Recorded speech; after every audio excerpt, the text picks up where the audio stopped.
Muy buenas tardes a todos. Les damos la más cordial bienvenida a Hack 7, Jóvenes Abogados Corporativos.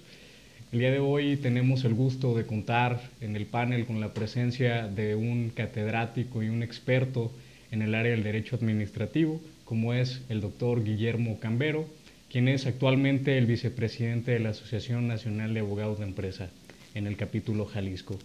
Doctor, pues darle la bienvenida, agradecerle el espacio para venir aquí y acompañarnos al foro. No sin antes, pues, doctor, extenderle la mano. Muchas gracias, de verdad. Gracias. Realmente la temática que vamos a tocar el día de hoy, por ahí pude ver su video en redes sociales, en YouTube. Muy bueno el video. Me pareció un excelente dominio del tema. Quiero felicitarlo antes que nada por ello. Y por supuesto, preguntarle también en qué consiste esta nueva ley de extinción de dominio. Bueno, pues primero que nada, muchas gracias por la invitación. Realmente quiero felicitarte a ti y a todo el equipo porque la experiencia me ha dicho que realizar este tipo de labores a través de las redes no es nada sencillo, se requiere de mucho tiempo. Los que hemos estado haciendo esto sabemos de lo que se trata. Yo sé que no es una tarea fácil y en verdad pues la audiencia tiene que saber que no es sencillo lo que haces y en verdad mis sinceras felicitaciones. Gracias, doctor. Y aparte de eso, pues saludar a toda tu audiencia y tus reconocimientos inmerecidos porque simplemente nosotros tratamos de aportar un pequeño o abrir un espacio para democratizar el conocimiento jurídico. Y creo que lo que haces en este programa pues es un esfuerzo valioso pues para contribuir y pues te agradezco la presentación, no merecidas, pero hacemos lo que podemos en el tema de contribuir a fortalecer la profesión del abogado. Claro que sí, doctor. Pues muchas gracias. Doctor, ¿qué nos podría platicar acerca de esta nueva ley de extinción de dominio? Muy bien. Que antes era federal, ahora es ya nacional. Exactamente. Sí. Pues mira, esta ley muy reciente, 9 de agosto, la reforma se hizo el 14 de marzo de este mismo año, sí. Y efectivamente ha sido una ley que pues pareciera que a muchos nos ha sorprendido pues la nueva expedición o promulgación de la misma. Sin embargo, no hay que perder de vista que el marco jurídico ya estaba establecido desde el año 2008 y teníamos una ley en el año ya 2009. Sin embargo, haciendo un análisis comparado entre la anterior ley y la nueva ley, pues la del 2009 tenía muchas dificultades de aplicación práctica. Entre eso y entre que las autoridades pues no le habían dado mucha importancia a esto de la extinción del dominio. Claro. Yo siempre lo menciono, la extinción del dominio no es nada nuevo, es algo que ya teníamos en nuestra legislación, que otros países lo han venido practicando, pero como estamos en esta revolución de cultura jurídica, estamos pasando de un derecho clásico a un derecho pues ya en movimiento, donde se advierte que hay que consolidar el Estado de Derecho y la seguridad jurídica, pues nos encontramos ante nuevas figuras jurídicas. Sí, claro. Y entre ellas pues la de la extinción del dominio, que pues es desconocida prácticamente en el ámbito jurídico mexicano. Correcto. Doctor, ¿cuáles serían las principales diferencias que podemos encontrar conforme a la anterior ley de extinción de dominio, que tenía un carácter federal y a su vez cada uno de los estados la regulaba, y ahora pasando al tema de que ya hay una ley única en materia pues, sí, de extinción de dominio nacional? Sí. Claro. Mira, aquí hay varios puntos de vista desde un ámbito teórico, sí, en base al tema federalista. ¿Por qué razón? Pues en un país con esta formación política, pues tendría que ser una materia de orden federal y normalmente tendríamos que hacer una réplica en los estados en base a la autonomía y soberanía de los propios estados. Pero hemos visto en los últimos 10 años aproximadamente que lejos de fortalecer el federalismo pareciera que vamos en sentido contrario. Claro. Se está centralizando con leyes nacionales una labor de pues armonización jurídica, que bueno, es debatible. Algunos federalistas dirán, no, esto va en contra de la esencia del federalismo. Otros pues consideramos que mientras que la ley pueda funcionar y pueda armonizar ese desfase que hay entre los estados y que tenga una aplicación práctica por los propios estados, no debe de haber ningún problema en entrar entre la federación o una ley federal y una ley nacional. Efectivamente nos encontramos ante estos marcos normativos nuevos que tratamos de que una ley general pues norme las dificultades que se presentan en los estados, y principalmente esta ley, ¿qué es lo que trata o cuál es la problemática que trata? Pues esencialmente el de la delincuencia organizada. Claro. Esa es su esencia.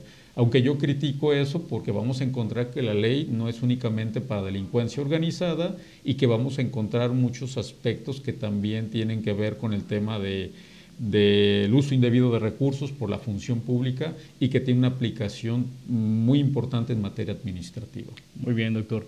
¿Sobre qué bienes se podría aplicar la nueva Ley Nacional de Extinción de Dominio?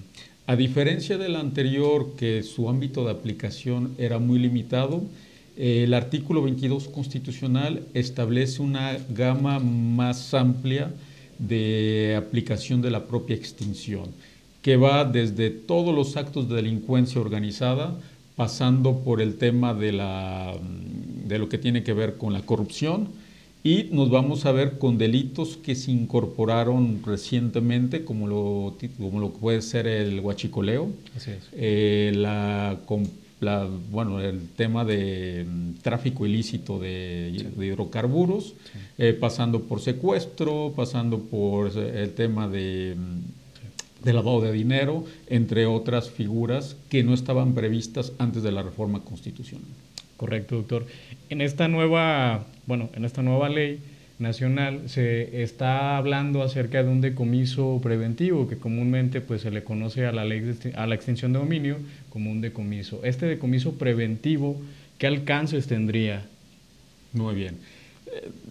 Precisamente aquí es donde entramos al gran problema que sugiere, entre uno de los muchos problemas que puede verse comprometida con los derechos de los particulares esta ley. ¿Por qué? Porque esto de lo que sería un decomiso preventivo no es ilegal, hay que decirlo, no es ilegal. Está prevista inclusive por la ley modelo que propone la ONU en extinción de dominio. Sí, claro. Se contempla esa figura. ¿Y no va en contra de la seguridad jurídica?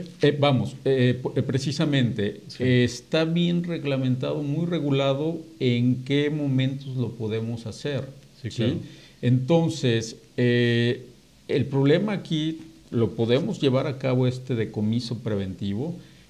La ley de la ONU y tanto la ley nacional prevén que sí se puede hacer. Simplemente aquí en México nos fuimos un poquito más allá de la expectativa del derecho a la propiedad. ¿Por qué? Pues porque aquí se prevé ese decomiso, sí, sin que sea dictado en un juicio. ¿Esto qué quiere decir? Que el Ministerio Público puede solicitarle al juez que se haga este decomiso, y evidentemente ahí es donde entramos en este derecho al debido proceso, un derecho a audiencia y defensa, claro, que podría generar cierto problema. La forma legal o como está establecido es que tiene que haber un juicio, sí, para que nosotros podamos hacerlo pues mediante una medida preventiva o precautoria, pero no como se deformó la esencia en este punto. Entonces ahí sí hay, desde mi punto de vista, una clara violación al derecho a audiencia y defensa para los particulares en este punto de lo que sería un decomiso preventivo. Doctor, ¿qué desventajas podría representar este decomiso preventivo para los particulares que de alguna manera no están cometiendo ilícitos, pero no llevan correctamente, el tema fiscal, por ejemplo? Ese es el gran problema que supone esta ley. ¿Por qué?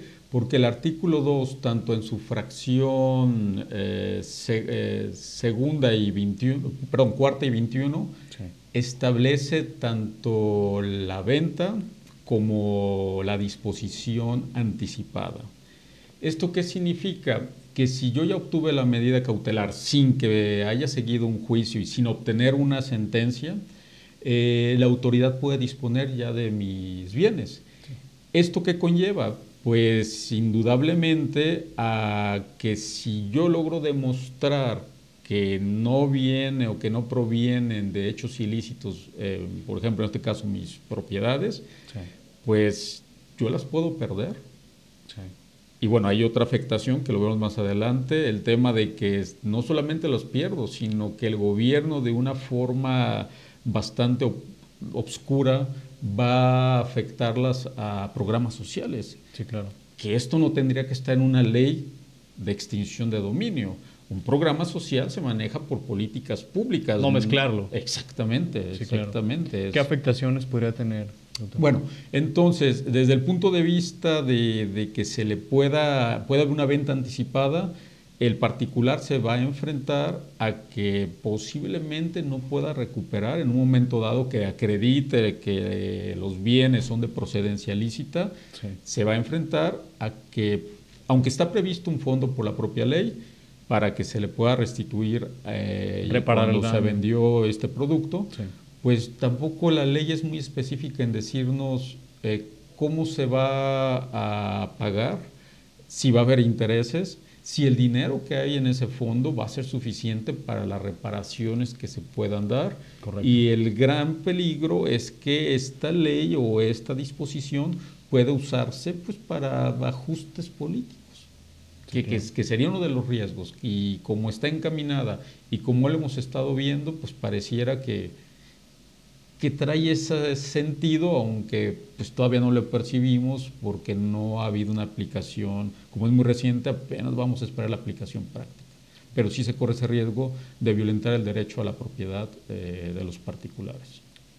Correcto, doctor. Comentaba usted en el video que tuve el gusto de ver en YouTube, comentaba acerca de este derecho a la propiedad, desde dónde viene, que viene a partir de la Revolución Francesa, en 1789, con la Declaración de los Derechos del Hombre y del Ciudadano. Este derecho a la propiedad, ¿en qué consiste esta manera de poner en contexto a la audiencia de qué vulnera la ley de extinción de dominio? Sí.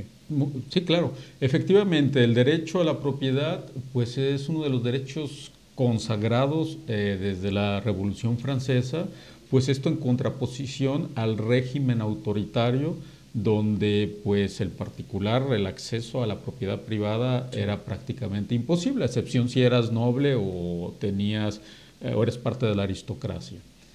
Esto va evolucionando a través del tiempo y a los particulares se le permite ese acceso a la propiedad y por eso se consagra como un derecho que no puede ser violentado por la autoridad. Claro. Es decir, yo no puedo llegar, disponer de tu propiedad, existe la expropiación, pero bajo ciertas condiciones. Existe la extinción de dominio, pero bajo ciertas condiciones. De lo contrario, no solamente estaríamos violentando estos principios que se plasmaron desde la Revolución Francesa, también estaríamos violentando mecanismos internacionales o instrumentos internacionales como la Declaración Universal de Derechos Humanos, la Convención Americana de Derechos Humanos y obviamente de manera indirecta, aunque no se menciona el derecho a la propiedad de manera enfática, el artículo 27 constitucional pues también nos establece las bases de que la propiedad privada es inviolable y para que la autoridad o la administración pública disponga de ella existen mecanismos legales previstos con los cuales sí podrá disponer, pero bajo ciertas condiciones. Vemos que existe la figura de la expropiación, requisito que se ha afectado a un interés de bien común o interés general. Sí. Y la extinción de dominio, pues vemos que la esencia, no hablo de la ley todavía mexicana, sino la figura como tal, la esencia es que mediante una sentencia judicial, la autoridad o la administración pública pueda disponer de esos bienes, que en este caso el supuesto es una procedencia ilícita. Pero de ninguna manera la autoridad podrá disponer de los bienes de cualquier persona en este país porque están protegidos de gran manera en las convenciones y en la propia Constitución. Y ahí el problema de lo que hablamos hace un momento, de esta venta anticipada y disposición anticipada, que podrían generar un gran problema y afectar los derechos de los particulares. Correcto, doctor. ¿Existe alguna explicación de esta ley en cuanto a las lagunas que está comentando? Mira, hemos escuchado últimamente a legisladores, de hecho hay propios legisladores que la impulsaban y que al final dijeron, oye, no era precisamente lo que nosotros queríamos. Hay un debate actualmente sobre la legalidad de ciertas disposiciones de esta ley, en particular esto que hablábamos del derecho a la propiedad, el tema del decomiso preventivo y el que yo no tenga la oportunidad de defenderme, lo que violentaría el artículo 14, pero también el derecho al debido proceso, el de 14 constitucional obviamente. Entonces sí está generándose un debate alrededor de la aplicación de esta ley. En este momento lo que nos queda es, por medio de los conductos que nos proporciona la propia ley, pues intentar acciones de inconstitucionalidad, o ver qué puntos de la ley podrían mejorarse. Pero obviamente si al presidente de la República se le solicitó que reflexionara y que hiciera un análisis antes de aprobarla y mandarla a publicar, y hoy que ya se encuentra aprobada, pues quiere decir que ya había y existía toda la intención política de que esta ley se aprobara conforme ellos lo redactaron. Y esto para destinarlo a programas sociales, lo que decíamos anteriormente. Es que eso es lo grave, que cuando leemos este artículo 2 de la Ley General, perdón, el artículo 4 y el 21, pues se establece que precisamente esta venta anticipada, el producto de lo mismo,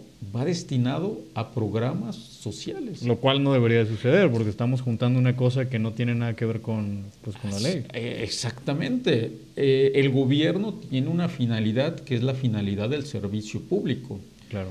Y entre esta definición que poco se ha explorado aquí en nuestro país de servicio público, se establece pues que dentro del actuar de la administración pública pues está el ejercer o el trazar líneas generales de sus políticas generales, y entre ellas todos los programas sociales. Estamos hablando de actos de gobierno, no de administración pública. Pero ¿qué pasa cuando yo por medio de una ley quiero obtener recursos para financiar programas sociales, sobre todo una ley que ataca el tema de la delincuencia? Pues no, tal vez no es que esté mal. Quizá la ética o la moral de la administración pública no se está aplicando correctamente. ¿Por qué? Porque yo no puedo afectar a la extinción del dominio el financiamiento de programas sociales. ¿Qué va a pasar cuando yo termine con la delincuencia organizada? Digo, si algún día la terminamos por medio de la ley de extinción de dominio, sí, y resulta que yo como gobierno estoy financiando ciertos programas, por ejemplo, el caso de deportistas para que vayan a las Olimpiadas. Y si algún día ya no tengo casas y bienes para decomisarle al crimen organizado, pues ¿de dónde voy a sacar los recursos?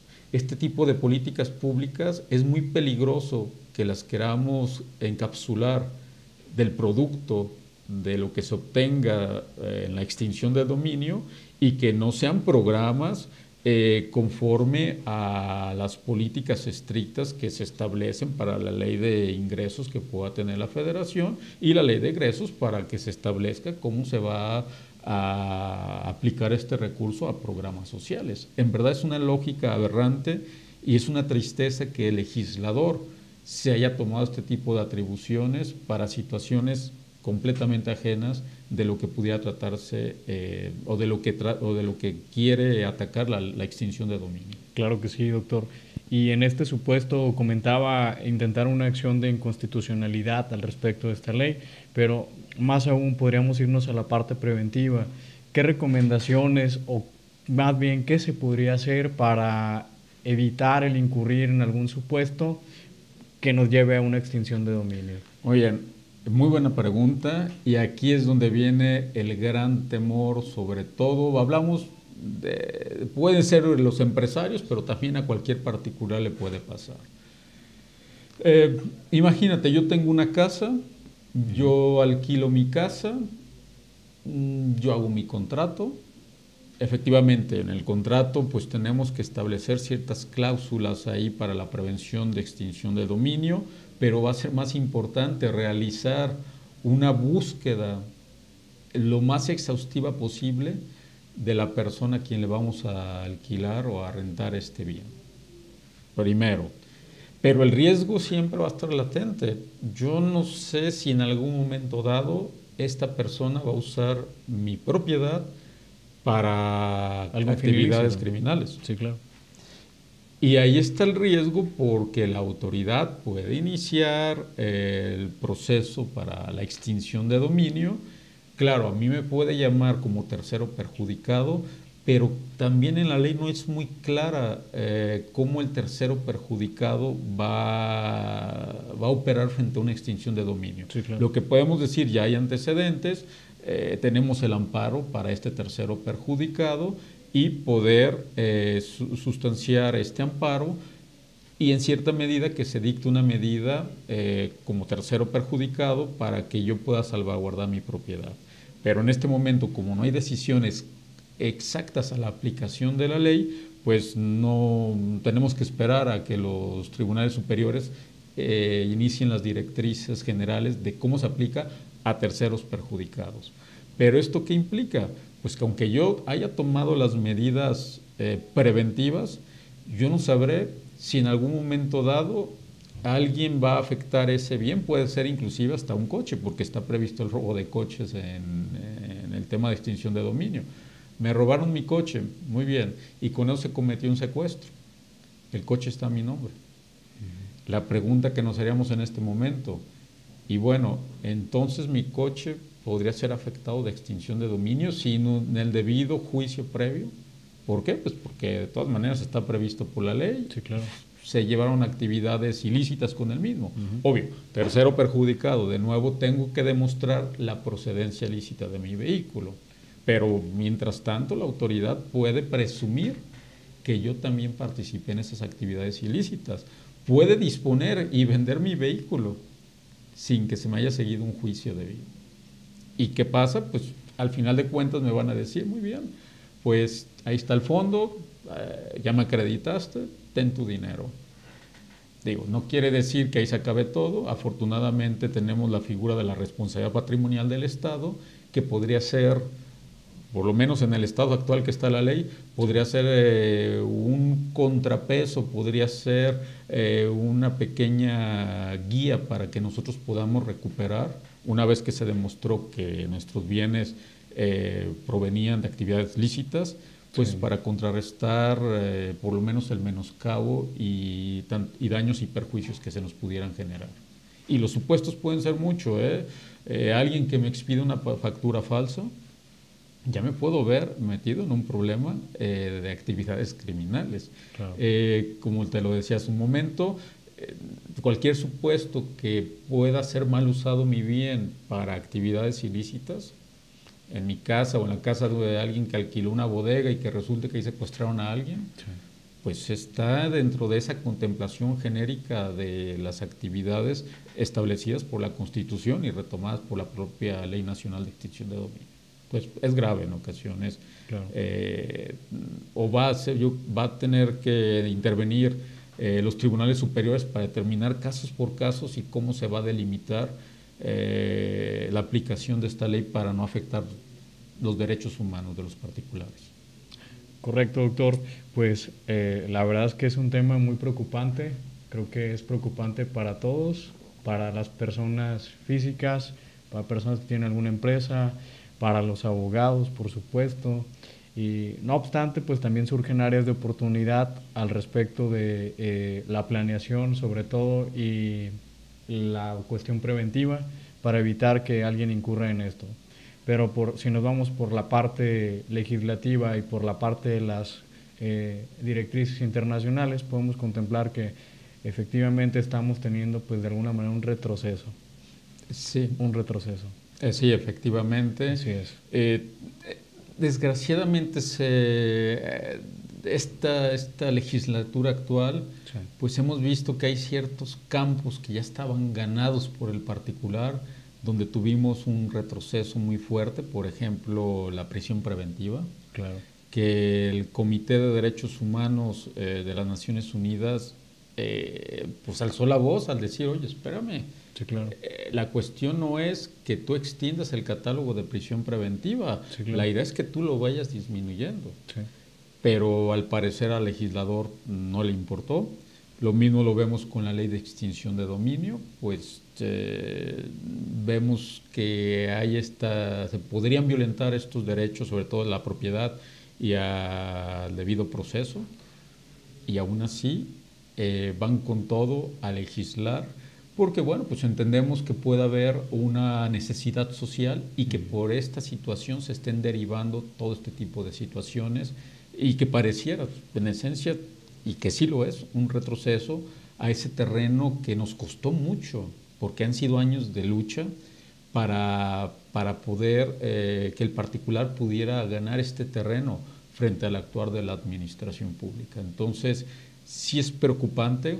Cabe decir que también es muy preocupante el grado de improvisación, no solamente con esta administración pública. Yo no tengo pertenencia política, afortunadamente, y puedo hablar de cualquier administración pública.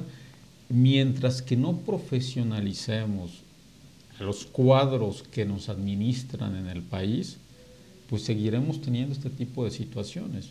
Y claro, más preocupante que desde el legislativo pues estén llevando estos atentados en contra de los derechos humanos que tenemos garantizados, sí, claro, por convencionalidad y por constitución.